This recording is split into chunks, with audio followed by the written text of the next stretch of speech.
Hello and welcome back. So, by now, I am expecting that you have picked your country, you have shortlisted your university, and now comes the part that actually gets you in the application. My name is Dipali, and today I am breaking down exactly what you will need. We'll cover the universal documents every country asks for, and then I'm going to dig deeper on Ireland specifically because that's where I am, and I can tell you from the real experience that what Irish universities actually care about versus what just the website says. So, let's get into it. So, every university, every country will ask for some version or all of these. The universal documents. Number one comes the English test. IELTS academic is the most widely accepted test and it must be less than 2 years old. IELTS is not your only option, especially for Ireland. We have much more choices which we'll be discussing in next slide. Then comes the transcripts. Make sure they are official certified copies. No photocopies, no web downloaded PDFs, no screenshots, nothing. Just original certified copies with your university's stamp. Email your university registrar today if you don't have it yet. For Indian institutions, it can take weeks. Then comes the SOP. SOP should be tailored per university you are applying to. We'll cover what Irish universities especially want in next few slides. After this comes the letter of recommendations.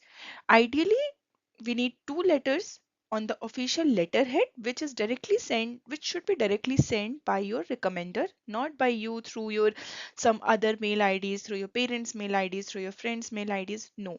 Please ask your recommenders so that they should send it directly through their mail IDs.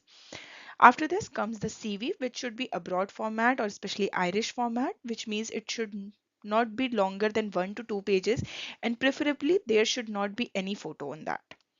Then comes the passport. Check right now that it covers your full course plus 6 months. It's better to have the extra 6 months.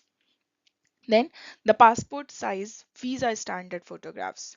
You will need them more than you think, but definitely it will be required at later stages, not during the application, but it's better if you have them right now.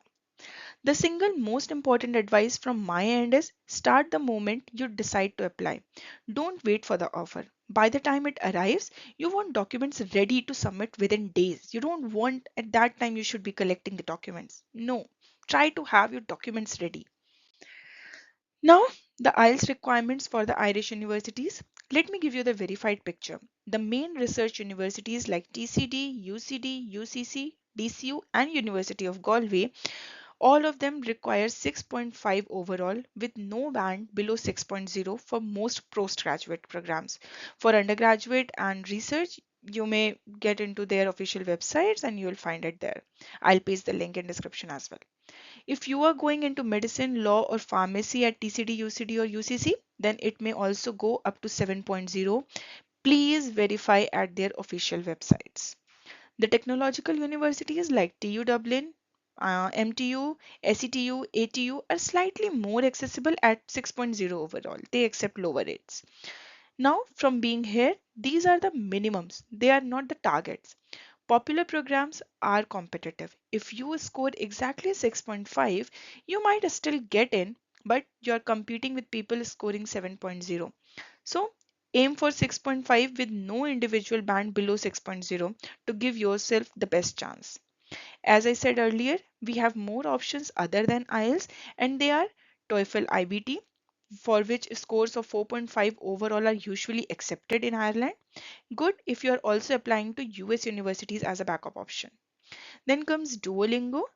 There is a Duolingo English test which whose score should be 120 overall. It is cheapest and it is fastest. You will get your results maybe I think within 24 hours or 48 hours. TCD, UCD, DCU, UCC, all of them accepted. But this is a key caveat. Always verify at the specific program level. Individual programs within these universities can still require IELTS. So please follow a critical rule that always check the specific course page, not just the general university requirements page. I have seen programs within the same universities which have different requirements. So never assume, never ever assume. Whew, the SOP. This is where most students lose their application. So let me tell you exactly what works, or I would say what worked for me. So there should be four sections in your SOP.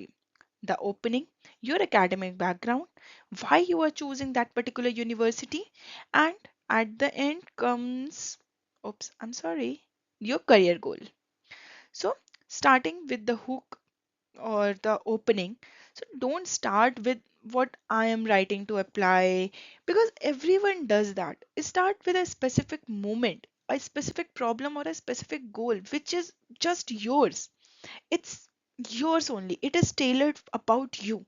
Something which is completely yours, something very concrete. Hook the reader in just first two sentences. The admission officials, they will just read first two sentences and they will decide whether they are going to read the entire SOP or they are just going to throw that, not exactly throw because we are not submitting the paper, but yeah, they can just swipe it or they can just delete your PDF. Then comes academic background. Be very specific. Name the actual modules or the projects from your degree. Show the thread that leads logically from what you studied to what you want to do next. Why this university? This section matters more in Ireland than students really realize. If you are applying to DCU, mention that it is located right in the Dublin's tech corridor next to Google and Meta. If you're applying to TCD, reference a specific research group or a specific professor's work under whom you will love to work, under whom you want your supervision, right? Generic praise of the university's reputation tells them nothing about you. They want to see your research about the university as well. The last but the most important, your career goal. Irish admission officers want to see that you have thought beyond graduation. They want to see how you have expected your life to be after you complete your master's or your bachelor's from Ireland. Name a specific role or at least a sector where you would like to work later. If you can name a company that specifically recruits from that program, that's even much more better. Keep your SOP under 700 to 900 words. One tailored SOP should be there for each university you are applying. If you are sending the exactly same SOP to six different places, they will know it immediately. They are much more smarter than we think. Now, the letters of recommendation, people underestimate these. The first question comes is, who should we ask? So the your best option is your professor who supervised your final year project or thesis in your last degree. Second choice is a professional supervisor from any relevant work experience if you have. Avoid general lecturers who only know you from a lecture hall or you have a good rapport with them or someone from the careers network of your college, or maybe your sports teacher because yeah you played very well so they will be your recommender. What makes a strong LOR is that it references a specific project. It describes your strengths with actual examples, not just general praise. It says why you are specifically suited for this program, and it comes from the recommender's email directly. It should not be forwarded through your mail ID. Remember this thing. Then the timeline also matters. Ask them weeks before your deadline. In some days, send them your CV, your SOP draft, and a note about what you would like them to highlight. Don't leave it open ended that, yeah, hi professor, I'm applying for this university. Can you please write a letter of recommendation for me? No, tell them what you want in your recommendation, which area, which specific strength you want that should be highlighted in your recommendation letter. Send them a polite reminder in next few days. Finally, confirm that it's been submitted, right? Sometimes professors get busy, they have everything ready, they write your recommendation letter, but they forget to submit it. So just give them a gentle reminder, just confirm that it has been submitted. Try to make this process easier for your recommender too. Don't leave them with some extra work which they need to do, right? Try to help them as much as possible with the links, reminder, final submission dates, whatever information you can give to them, give that information to them. Now, hard, but yeah, we need to cover this as well. There are some reasons why applications fail. If you avoid this, you are in a very strong position. Number one is IELTS too low or a band below the minimum.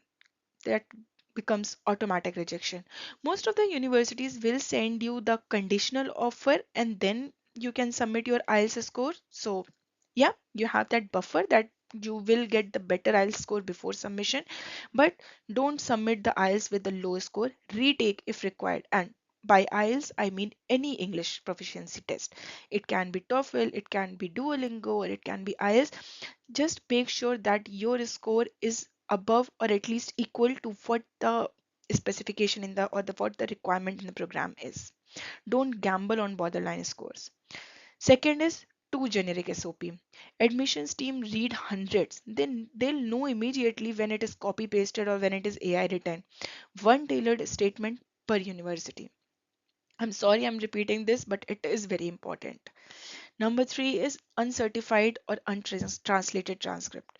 Your registrar must certify your transcripts. Get it translated if it is not in English, if it is in your local language. Try to get it translated into English. Last but not the least, the late application. This one is underestimated. Ireland uses rolling admissions. So if you apply in April for September, the good programs may already have closed or awarded all their scholarships. So here is the encouraging side. Ireland's approval rate is 95 to 97% for complete applications. Refusals are almost always one of these reasons. A prepared application almost always succeeds. So prepare well. To summarize, here is your complete checklist. Every application must pass all these things before you hit send. First is English test. 6.5 for IELTS with no band below 6.0, 120 for Duolingo with no band below 110. Number two is official certified transcripts from your registrar. Get it translated if they are not in English. Then comes tailored SOP for a specific university in 700 to 900 words. Fourth is your LORs. Your LORs should be ready by your recommenders. Shortlist your recommenders. I know you might have many professors, you might have many managers in your workplace, and you are thinking, whom should I give this thing or that thing? But yeah, have your LORs ready. Fifth is your CV in abroad format. And then sixth, passport validity checked. It is very important. That's everything you need for a strong application. And the most important thing I can tell you that you don't need a perfect profile. You need a complete, honest, well prepared application. And that's what gets you in. If you have any question, drop them in the comments. I read every single one. See you there. Bye bye.